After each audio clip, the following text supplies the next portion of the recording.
Hello, my friends, and welcome to another episode of Ghost Stories in Folklore.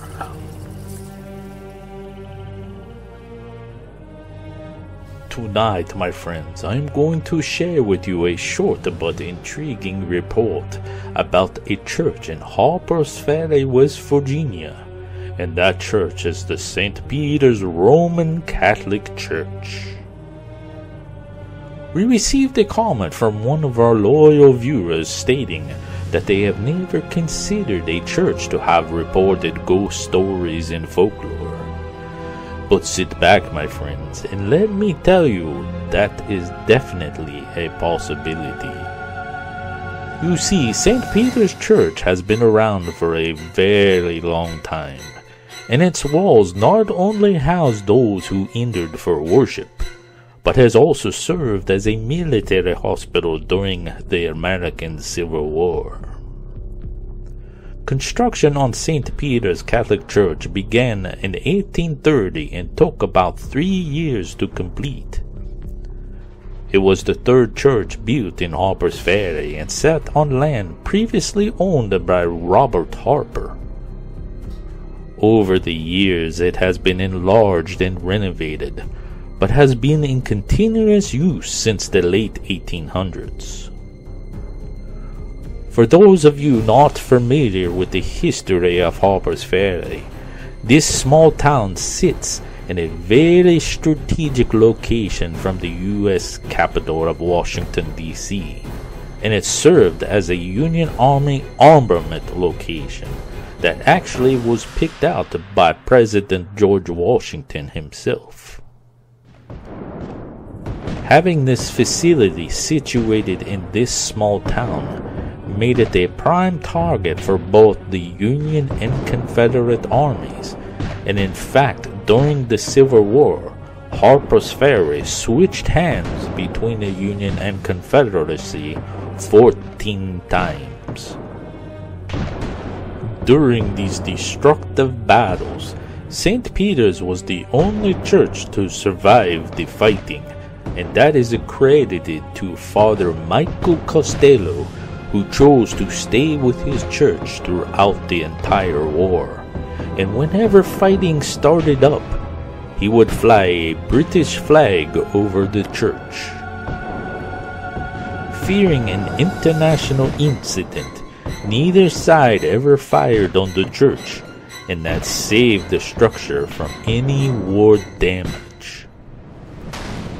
The church was used as a military hospital several times throughout the war, and Father Costello himself helped care for the patients. Although this history is quite interesting, my friends, you are watching this video to hear more about the paranormal reports, so let's get on to that, shall we? There are two main ghost stories associated with St. Peter's Church. The first comes from the time when the church was used as a Civil War hospital. One young soldier, you see, was brought wounded to the church, but since his injuries weren't deemed as serious as some of the others, he was forced to wait outside for medical attention. The young soldier was that of the Catholic faith, and he took comfort in the fact that he was taken to a Catholic church for help. Unfortunately, his wounds were worse than believed, and he died as they were carrying him inside the church.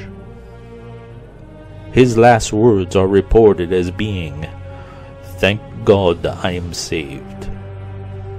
Now to this day, visitors to the church have sometimes reported a glowing aura coming from around the threshold of the church, and some have even heard the light whisper of the dying man's last words as he crossed over the threshold to the other side. A more well-known ghost story comes from the path that is right outside the church. There was a group walking past the church around 6 p.m. in the early evening. They were taking the path up to Jefferson Rock, and as they climbed the stairs and passed the church, they looked over at the rectory and witnessed seeing a priest in a black friar's hat. When they stopped to wish him a good evening, he turned and vanished right before them. Could this have been the spirit of Father Costello coming back to still protect the church? Maybe he does come back on occasion to check on things and make sure his little church on the hill stays protected. It may be hard to understand and believe that spirits can haunt a church or hollow the ground, but if you take in consideration a few things that are related to this haunting, it might make some sense. First of all, hollow the ground can be a protection against evil spirits. Never is there a mention of those spirits that are not evil. Also, hauntings are also reported at locations that have experienced traumatic events, especially the trauma that takes place during the time of war. If a church is used as a field hospital, residual hauntings could be quite possible.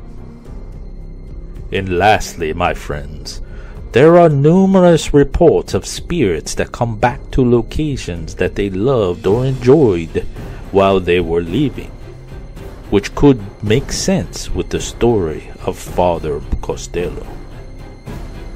So again, my friends, you really never know when or where a spirit could be detected, heard, or seen. So always keep your eyes and ears wide open. If you like this episode of Ghost Stories and Folklore, be sure to hit the like button.